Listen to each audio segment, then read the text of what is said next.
Hello and welcome to History Through Question. Today's topic is 2013 GIC Lecture History question paper. Question देखते हैं 11। Awadh was merged with the British empire. तो ये किसके through हुआ था? Very simple answer D, by declaring a misruled state. जो वाजिद अली शाह थे no doubtly capable ruler थे, लेकिन जो ब्रिटिश रेसिडेंट वहां पे उनके यहाँ रह रहे थे उन्होंने वेरियस एग्जेगरेट करे थे फैक्ट्स में और एक रिपोर्ट बना के दी थी जो कि शो कर रही थी उनकी incompetency to the British authorities. तो ऑन 7 फरवरी 1856 जो लॉर्ड डलहौजी थे उन्होंने ऑर्डर किया था कि डिस्पोज किया जाए वाजिद अली शाह को on the accounts of alleged internal misrule. और बेसिकली अगर हम बात करें तो ये एक तरीके से नेक्स्ट स्टेप था डलहौजी की डॉक्ट्रिन ऑफ लैप्स का, इन विच जो ब्रिटिश थे वो take over a kingdom if there was misrule also. और जो साथ ही साथ जो किंगडम था उसको एनेक्स किया गया था इन फरवरी 1856। अब उसके आफ्टरमैथ में क्या हुआ अगर हम देखें कि एनेक्सेशन के बाद जो ये जो लॉस था अवध का, it only added to the existing tensions जो कि further between British and local populace के बीच में था। साथ ही साथ simmering resentment would only bolt over as a revolt of 1857 जो अवध था being one of the many focal points था जो कि रेबेलियन एमर्ज हुए थे इसके बाद में। 12th question, in this valley civilisations people worship. तो यहाँ पे बताना है कि किसको वर्शिप करते थे। तो जनरली अगर हम देखें तो हड़प्पन रिलीजन के टू एस्पेक्ट है। ओके, तो हड़प्पन रिलीजन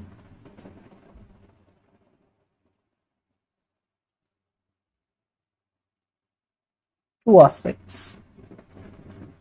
First जो aspect है that is the conceptual और philosophical, और जो next है that is the practical और ritualistic. वेरियस एविडेंस मिले हैं जो कि इंडिकेट करते हैं जो रिलीजन है हड़प्पन का वो कंप्राइज करता है क्या क्या मिले हैं उसमें, that is the worship of mother goddess,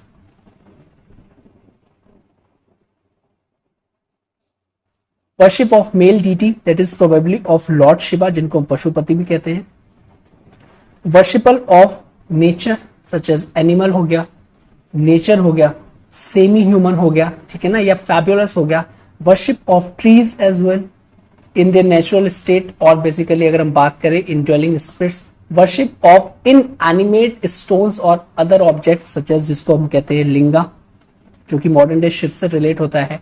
okay, Linga and uni symbol, तो ये भी मिले हैं। साथ ही साथ अगर हम बात करें तो इंसेंस बर्नर्स भी हमको देखने को मिल रहे हैं जिसको हम कहते हैं क्रीमेथिज्म। अब ये जो क्रीमेथिज्म है इसको इलस्ट्रेट किया जाता है in the worship of a sacred incense burners. साथ ही साथ एम्यूलेट्स भी मिले हैं हमको, तो ये भी इंडिकेट करते हैं बेसिकली, और वेरियस चार्म्स भी मिले हैं इंडिकेट करते हैं demonophobia means some sort of demons थे, ठीक है, तो डेमोनोफोबिया भी वहां पे हमको देखने को मिलता है। और प्रैक्टिस ऑफ योगी जो पशुपति सील में वो लोग जो एक मैन है वो योगी कर रहा है, ठीक है, तो वहां पे प्रैक्टिस ऑफ योगी। ये जो कैरेक्टरिस्टिक हैं वो सजेस्ट करते हैं कि जो रिलीजन है वो mainly of N indigenous growth का था, मींस ऐसा सच नहीं था कि सब लोग को फॉलो करना है, एक ही रिलीजन फॉलो कर रहे हैं। साथ ही साथ अगर हम कहें तो लीनियल प्रोजेनिटर ऑफ हिंदुइज्म ये भी कंसिडर किया जाता है जिसको कैरेक्टराइज करते हैं by most of the features. साथ ही साथ लास्ट नंबर ऑफ जो फीमेल फेग्राइंस भी मिले हमको टेराकोटा की जिसको हम रिप्रेजेंट करते हैं ग्रेट मदर गॉडेस, ठीक है। साथ ही स्ट्राइकिंग रेक्टेंगल सीलिंग्स भी फाउंड हुई है हमको हड़प्पा में जो कि रिप्रेजेंट करता है अर्थ और द मदर गॉडेस विद एक प्लांट ग्रो हो रहा है उनके वूम से। एक मेल डिआईटी है जो कि डिपिक्ट करते हैं शिवा एज अ पशुपति जो कि हो सकता है कि वो प्रोटोटाइप हो हिस्टोरिक शिवा को, उनको पोर्ट्रे किया गया है सील में, उनके 3 फेसेस हैं और बेसिकली अगर हम देखें तो seat on a low throne typical posture of yogi में है। 2 एनिमल्स हैं उनकी east side that is the एक एलिफेंट है एक टाइगर है ऑन द राइट और rhinoceros and buffalo on the left. साथ ही साथ 2 डियर्स हैं स्टैंडिंग नियर द थ्रोन। एक टेराकोटा पीस जो मिला है लिंगा एंड यूनी का वो भी हमको मिला है कालीबंगन्स में, और जो पीपल ऑफ कालीबंगन रीजन के जो है बेसिकली वो वर्शिप करते थे symbolic representation of Shiva and शक्ति रिस्पेक्टिवली, तो ये स्पेक्यूलेट किया जाता है, ठीक है। साथ ही साथ रिमार्केबल सील हमको मिली है मोहनजोदड़ो में जो कि standing between 2 branches of A people tree जो कि रिप्रेजेंट करता है डीटी को। Last number of fire alters भी मिले हैं हमको, ठीक है, और ये कहां से मिले हैं हमें, गुजरात, राजस्थान, हरियाणा फ्रॉम कालीबंगन, लोथल, बनावली और नंबर ऑफ फायर ऑल्टर्स हमको मिले हैं। स्वास्तिका का अगर हम देखें, स्वास्तिका जो एक सैक्रेड सिंबल माना जाता है हिंदुइज्म में, बुद्धिज्म और जैनिज्म में, उसको भी डिपिक्ट किया गया है वेरियस सीज में, पेंटिंग्स में एंड ग्राफिटी आर्ट्स में। और साथ ही साथ लार्ज नंबर्स ऑफ टेराकोटा फिगराइंस जो कि डिपिक्ट करते हैं individuals in various yogic postures या आसनास भी हम कह सकते हैं, वो इंडिकेट करते हैं thereby that the Harappan practice yoga. तो यहाँ पे कंसेप्चुअल और फिलोसॉफिकल एलिमेंट भी है और प्रैक्टिस और रिचुअलिस्टिक भी है, ठीक है। तो दोनों एलिमेंट देखने को मिलते हैं। तो इसलिए यहाँ पे जो करेक्ट आंसर होगा दैट इज द पशुपतिक, बिकॉज वहां पे एक सील मिली है।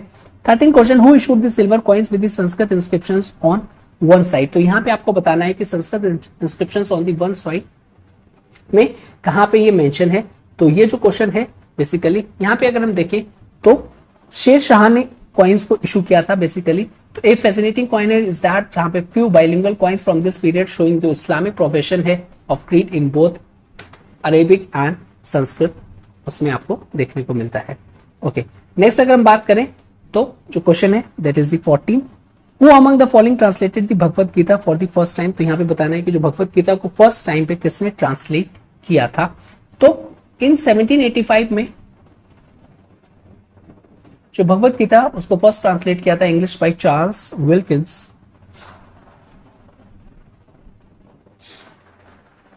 और पब्लिश किया था एज ए भगवत गीता और dialects of Krishna and Arjun by the British East India Company में, और with an introduction of lord Warren Hasting जो कि first governor general of India थे। तो यहाँ पे जो करेक्ट आंसर होगा दैट इज द बी।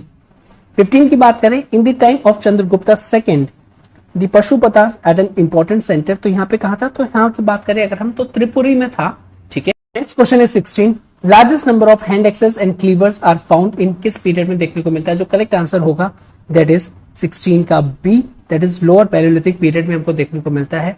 और लोअर पैलियोलिथिक पीरियड की बात कर लेते हैं तो according to the latest research ये जो लोअर पैलियोलिथिक पीरियड है ये स्टार्ट हुआ था और बिगिन हुआ था अराउंड 2 मिलियन ईयर्स एगो, और ये जो कल्चर था it last up to the 60,000 year ago तक चला था।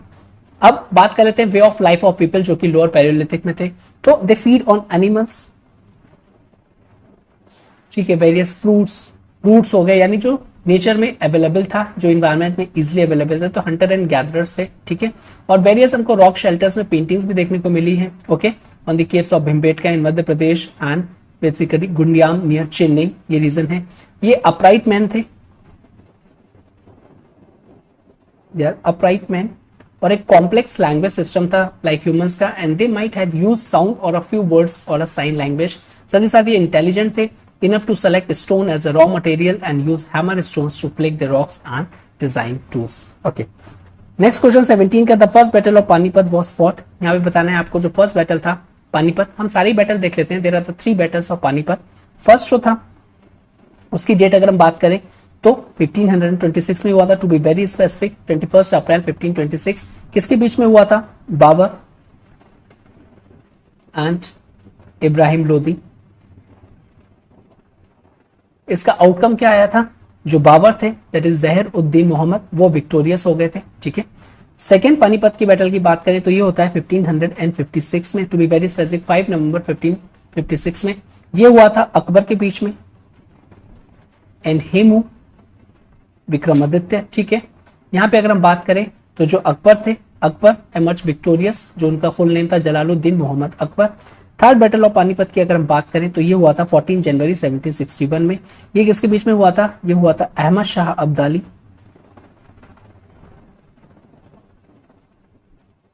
साथ ही साथ सदाशिव राव, और इसमें जो था अहमद शाह अब्दाली जो थे एमर्ज विक्टोरियस, ओके। तो यहाँ पे ये सारी चीजें हो जाएंगी। तो करेक्ट आंसर अगर हम देखें तो आंसर आ जाएगा that is the A, between Babar and Ibrahim Lodi, okay.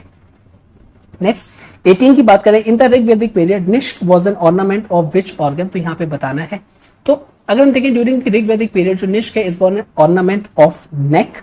तो सिंपली अगर हम बात करें तो थ्रोट आ जाएगा यहाँ पे, ओके। और साथ ही साथ कर्णशोभम,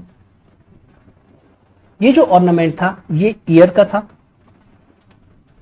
और जो कुंभ जो था ये जो ऑर्नामेंट था ये हेड का था, ओके। तो ये दो और चीजें भी हैं फर्दर इनकम अगर क्वेश्चन आया तो करना शोभम, KARNASHOBHAN, करना शोभम।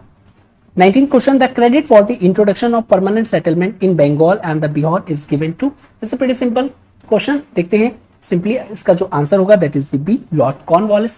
परमानेंट सेटलमेंट की बात करें, ये जो बंगाल में आया था it was brought into effect by the East India Company, जिसको हेडेड किया था गवर्नर जनरल लॉर्ड कॉर्नवालिस ने, और ये कब किया था 1793 की अगर हम बात करें। तो ये बेसिकली अगर हम बात करें तो ये एक एग्रीमेंट था between the company on the one hand and जमींदार, ठीक है। तो इसमें दो पार्टीज थी, कंपनी एंड जमींदार। ऑब्जेक्टिव क्या था कि वो फिक्स कर पाए लैंड को, रेवेन्यू। इसको फर्स्ट इनेक्ट किया गया था, ठीक है, बंगाल, बिहार एंड उड़ीसा, और इसको लेटर फॉलोड किया गया था in the area that is the northern Madras presidency में, ओके, और साथ ही साथ वेरियस डिस्ट्रिक्ट्स ऑफ वाराणसी। अब जो कॉर्नवालिस थे they were under the impression that, या फिर उन्होंने सोचा था कि ये जो सिस्टम है it was inspired by the prevailing systems of land revenue, जो कि ऑलरेडी एग्जिस्टिंग था इन इंग्लैंड में, जहां पे जो लैंडलॉर्ड्स थे उनको परमानेंट मास्टर्स बनाया गया था उनकी होल्डिंग का, और बेसिकली वो कलेक्ट करेंगे रेवेन्यू फ्रॉम द पीजेंट्स और लुक आफ्टर करेंगे ये जो पीजेंट्स के जो इंटरेस्ट है उनका। साथ ही साथ उन्होंने ये भी एनविसाज किया था कि ये जो क्रिएशन है hereditary class of landlords in India, साथ ही साथ ये जो सिस्टम है इसको ऑल्सो कॉल्ड किया गया zamindari system. Today's lecture last questions, in which war did Prithviraj Chauhan defeat Mohammad Ghori for the first time? हमें फर्स्ट टाइम पूछा है, तो करेक्ट आंसर अगर हम बात करेंगे that is the B, battle of Tarain. तो फर्स्ट बैटल ऑफ टेरेन की हम बात कर लेते हैं। तो जो फर्स्ट बैटल ऑफ टेरेन थी it was found in the year 1911। किसके बीच में थी? घुरीद्स, जो कि एक टर्किश ट्राइब थे, that was led by the Mohammad Ghori, और सेकेंड राजपूत्स, इनको कौन लीड कर रहा था? इज डेफिनेटली पृथ्वीराज चौहान, ठीक है, और साथ ही साथ इनके अलाइज भी थे। सो ये जो रिजल्ट था, it engagement victory in the, basically Rajput के लिए, फोर्सेस के लिए विक्ट्री हुई थी। बैकग्राउंड की अगर हम बात कर लेते हैं कि बैकग्राउंड में ऐसा क्या चीज हुआ था, तो बैकग्राउंड में अगर हम बात करें तो डिक्लाइन जब हुआ था गजनविद एम्पायर का, जो कि हमको विटनेस था 12th सेंचुरी में, it lead to the power vacuum वहां पे हो गया था। उनके बीच में क्या हो रहा था, वेरियस ट्राइब्स के बीच में अब पावर वैक्यूम के चलते वेरियस आपस में स्क्रिमिशेस होने लगी थी, छोटी छोटी लड़ाइयां होने लगी थी, ताकि वो कौन कंट्रोल करेगा एम्पायर में, ठीक है। एक तरीके की वॉर ऑफ सेसेशन हो गया था। अमंग दीज जो घुरीद थे वो एमर्ज विक्टोरियस हुए थे, और समहाउ उन्होंने मैनेज किया था बेसिकली कि वो सैक कर पाए the erstwhile city of the Ghazni by the year 1149। उसके बाद जब वो स्टेबल हो गए वहां पे, तो वो अब एक्सप्लोर करने लगे अपना एम्पायर को बढ़ाने के लिए रिसोर्सेज कहां पे है, तो they look toward expanding their empire east into the India. At that time अगर हम नदर्न इंडिया की बात करें तो नदर्न इंडिया में क्या था, हमको पॉलिटिकल सॉलिडारिटी नहीं देखने को मिलती है, हमको लूज स्टेट्स देखने को मिलते हैं, जो अलग अलग प्रिंसिपैलिटीज थी वो अपने आप में हो रही थी, ठीक है।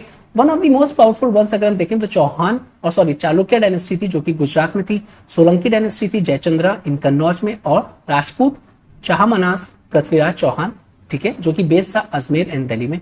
मोहम्मद गौरी ने सेंड किया था envoy to the court of Prithviraj Chauhan first to come to the settlements, लेकिन ये जो टर्म्स था बेसिकली जो इंक्लूड कर लेते कि कन्वर्जन टू इस्लाम और एक्सेप्ट करेंगे आप सुजरैनिटी ऑफ घुरीद्स, तो पृथ्वीराज चौहान ने इसको रिफ्यूज कर दिया था, ओके। अब पृथ्वीराज चौहान जो थे बेसिकली रिफ्यूज करने के बाद वो अनडिटर्ड थे, और जो मोहम्मद गौरी थे उन्होंने मार्च किया था उनकी आर्मी में basically to his kingdoms of Chalukyas in the year 1178 में, ओके। अब आफ्टर मतलब फर्स्ट बैटल की अगर हम बात करें, टेरेन की बात करें, this was not with the end of the Ghurid incursions into the India. ये फर्स्ट उसके बाद नहीं था, कि ऐसा नहीं था कि फर्स्ट बैटल ऑफ टेरेन के बाद ये बंद हो गया था। Just Mohammad Ghori would return, would learn his enemies strength and weakness, और साथ ही साथ बेसिकली अब वो और अच्छी स्ट्रेटजीज के साथ आएंगे। पृथ्वीराज जो चौहान थे उनकी जो इनएबिलिटी थी और इन एबिलिटी थी ताकि वो परस्यू कर पाए और डिस्ट्रॉय कर पाए इनके जो फोर्स थे, या फिर कंसोलिडेट कर पाए अपने बॉर्डर्स को, वो उसका एक डेट्रीमेंटल इफेक्ट देखने को मिलता है हमको इंडियन हिस्ट्री में। बिकॉज एट लास्ट में क्या होता है और एट एंड में क्या होता है, it resulting the second battle of the terrain. Second battle of Tarain की अगर हम बात करें, ये किसके बीच में हुआ था? सेकेंड बैटल ऑफ द बीओटी, बैटल ऑफ टेरेन। ये फाउंड हुआ था Ghurid army led by the Mohammad Ghori and the Rajput Chahamanas, और इनके जो अलाइज थे that was led by the Prithviraj Chauhan. अब ये हुआ क्या था? 1192 में हुआ था ये, ओके अब ये जो बैटल था it saw the defeat of the Rajputs. अब बेसिकली जो नॉर्थ का जो फ्रंटियर था बेसिकली वो एक तरीके से ओपन हो गया था फॉर फ्यूचर इन्वेजन्स और it was resulting in the domination by the Turkic tribes. तो ये सारी चीजें थी काफी प्रॉब्लमेटिक।